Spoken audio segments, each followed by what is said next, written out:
Treasures. Here's Sherry Hillmeades. She found pictures, an old rocking chair, and this wedding gown beneath the rubble.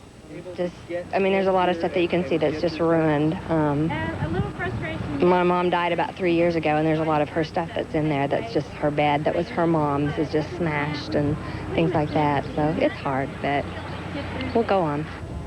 An army of insurance adjusters scouted the area as well, writing checks to clients left homeless. A woman who beat the odds and outlived many obstacles is being remembered tonight by her own mother. Her mother and husband survived the tornado.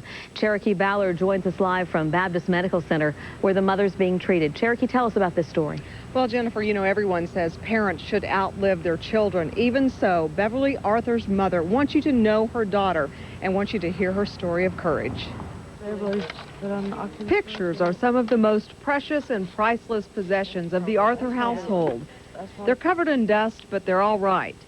Even so, many of life's memories lie buried in what used to be a home where Beverly and Mel Arthur lived, and so did Beverly's mother, Lois Madden. She remembers Beverly bringing her a rose right before the storm and thinking of others. And Beverly says, "Oh, I've got to call the neighbor next door." She said she's not familiar with tornadoes. And a few minutes later, the tornado hit. Like I said, I couldn't get out of the front door because it was blocked. I went around, I yelled to her, and she says, "I'm over here." So I went out the bathroom window, went around the side, looked in the kitchen window. And I said, "Bev, you okay?" She says, "Yeah, Mom's yelling over there." No, I couldn't hear because I didn't have my hearing aid on. And so I went over there. Mel says when he got back, his wife was dying. When my time comes, I'm going to join her there in heaven. While her mother only got a few scrapes and bruises, she remembers the woman who a few years ago couldn't walk on her own. A woman who only about a year ago got a new heart, who loved to sing in the church choir, and who could light up a room with her smile. And she still brings a smile to her husband. The only thing I don't like, she wouldn't let me get a Porsche when I got this hat. She said, "No Porsche." And everyone said that Beverly had a great sense of humor, and she never complained about her health problems. In fact, even recently when her kidneys were failing and she was thinking about going on a cruise, the only question she had was, did the cruise ships have dialysis machines? Reporting from Baptist Hospital, Cherokee Ballard, Eyewitness News 5. All right, thank you, Cherokee. Well, word tonight of what you may consider an ultimate irony. The man known to us for helping Oklahomans through times of crisis is in the middle of a crisis himself. You know John Hanson, he's the assistant fire chief in Oklahoma City, but he also lost his home in Monday's storms. John lived in the Greenbrier area and said he found some important things in his rubble, his daughter's pets. Well, the heroes who were out there trying to save lives include 24 Oklahoma City police officers. Tonight, Eyewitness News 5's Terry Watkins joins us live from the command center in South Oklahoma City with one officer's story. Terry. Well, Jennifer, those officers many times ignored damage to their own homes and rushed in to help others. Many times they had just barely a roof over their own heads. In Jeff Ramsey's backyard, a doghouse. He doesn't have a dog. The lawnmower isn't his either. But the deck he built is still intact, in stark contrast to what is just a few feet away. Trying to come back in with all the wires and everything across the street on Western, I couldn't get to the house with my car, so what I did was I just parked it over there and I started running this way. Well, as I got into the neighborhood, there were people that were needing help and stuff, so basically I started rummaging through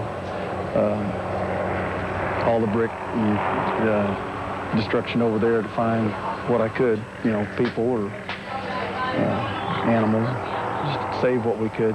And I helped one lady out of a shower. That was the thing, that early it was still daylight, so we were able to see. After it got dark, we were just walking through and yelling. You know, find a house, walk through, yell, mark the driveway with an X so that we knew that we'd been through there. Ramsey's family wasn't home when the tornado hit. When he would finally get to the house, he saw this, his young child's bedroom. We don't know how, the wall's cracking on that side, so we really don't know how strong it is in here. But now family and friends are helping pack everything up. The house isn't safe to live in. Ramsey says they'll rebuild. Okay, you can drink what... And, you know, I've spent all day in this area between 119th, 134th, Western, and Penn. There are a lot of hero stories, firefighters, police officers, and neighbors who saved a lot of lives. Reporting live from Southwest 119th and Western, Terry Watkins, Eyewitness News 5. Well, so here's what we know so far by the numbers. The medical examiner's office says 38 people are confirmed dead, 23 positively identified. At least 100 people are still missing. We may know their names tomorrow. 1,938 structures were demolished by the tornado in Oklahoma City alone. 2,000 to 3,000 homes are gone in all. 26,000 people are now without electricity. 8,500 have no natural gas service. Oklahoma City lost a water booster pump at Southeast 89th and Bryant. We're told the water quality is fine, but the pressure may be a little bit low for the next few days. Devastation in Oklahoma. To Del City, Oklahoma, and Cokie Roberts, who has been there this weekend. Cokie, you toured the area yesterday with President Clinton and others. What do you see? What do you find? Sam, it is absolutely incredible. Here where I'm standing used to be a nice neighborhood of three-bedroom houses. And look at it. It's phenomenal. I've simply never seen anything like it. This morning, people are trying to celebrate Mother's Day. Their church services being prepared, but there's some churches that don't exist anymore. They're getting ready to hold an outdoor service at one of the places that was completely destroyed by this storm. 41 people have been killed. 4 are still missing. It's remarkable that thousands weren't killed. 318 miles an hour winds. Insured damages of $750 million, Sam. 10,000 homes damaged or destroyed.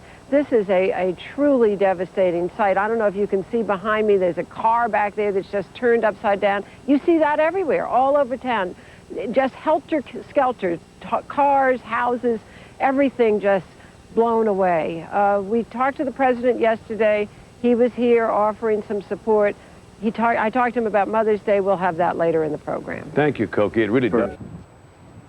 President Clinton came here to this devastation in Del City yesterday and praised what he called the Oklahoma spirit.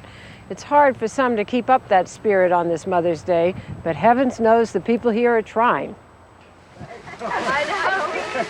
Oklahoma City's determined to honor mothers today, even if there's no home sweet home available for the celebration. I think we have some kind of an assembly line going here. Over the weekend, volunteers packed bags of goodies for the moms stuck in shelters, trying to put a sunny face on a somber situation. Can I get a picture? Thank you. When President Clinton visited yesterday and worked his way down the line of well-wishers, I took the chance to ask him about his thoughts on this day. Mr. President, can you say something to the mothers for Mother's Day? Oh, yes. A lot of these mothers are in particular pain because they may have also lost family pictures and family records. So I think it's important. Some children have lost their mothers. And some children have lost their mothers. So this will be a very painful Mother's Day.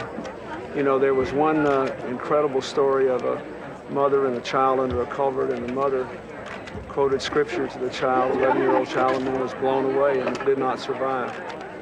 So I think tomorrow, this day will have an enormous meaning to the people of Oklahoma, to the people who've lost their homes, and to people who've lost their mothers. The mother in President Clinton's story, Kathleen Walton, sought safety from the storm under this overpass. She pushed her little boy, Levi, out of harm's way, but the twister hit before she could follow. To save him, she let go of his hand so the force of the wind would not take her child with her. She was holding on to me, praying, and told me that she loved me, and that she said to close my eyes because the debris was flying, and when it came over and all the sound, you couldn't hear nothing but roaring, and it was loud. And after that, she just let go. Levi Walton spends this Mother's Day without his mother. Lois Madden spends it without her only child.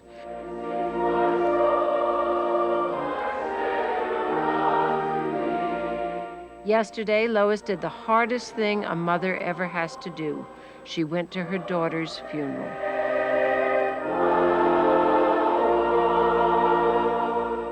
Lois Madden was released from the hospital for the funeral service. Later in the day, she told the story of the terrible night of the tornado, which started so sweetly with her daughter Beverly giving her mother a rose from her garden.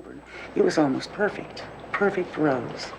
And she got it in the living room and handed it to me, and she said, "Here, Mother." Then the storm hit. The huge twister churned up the house, tossing Beverly, her husband, and Lois from the hallway where they huddled. Finally, it passed, and Lois remembers regaining consciousness. And I heard Mel, her husband, ask Beverly if she was okay because she was so far away from us. And she said, "Yes, I'm fine. Go see about Mother." And that was her last word. Words that brought rescuers to her mother in time to save Lois's life. Beverly wasn't so lucky. Always an invalid, a heart transplant had lengthened her lease on life, but the tornado literally knocked Beverly's breath out of her. Raising a daughter with a bad heart, Lois knew she might someday face the dread day when she would lose her child. The day before Mother's Day, she was about 6 years old. They said, "We've done everything we can do." She was packed in ice from head to foot. We sat there almost till morning. The light was coming up. And she kind of turned a little head. She says, "Mother, I made it till Mother's Day." Oh. Yeah, right. So, you know, that I thought was so special because everybody in there did. But this year she didn't.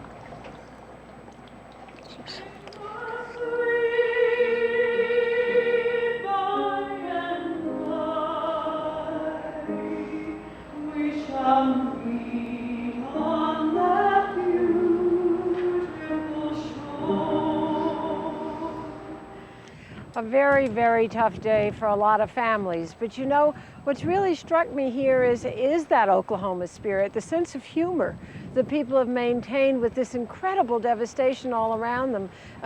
Kid came through with a can of spray paint, and on one devastated house, the remaining wall put "Off to see the wizard," and on another, "Gone fishing." Right down the street here, there's a sign out front that says, "It's a boy, 7 pounds, 5 ounces, 5'4", so born the day after the tornado hit and the house was completely destroyed. So there is certainly a sense of moving on. Koki, the young man you featured, I mean, all of us owe our life once to our mother. He owes it twice. He does indeed, Sam. Well, hurry home. We'll see you next Sunday. And that's all for this Sunday. Until next week, that's This Week.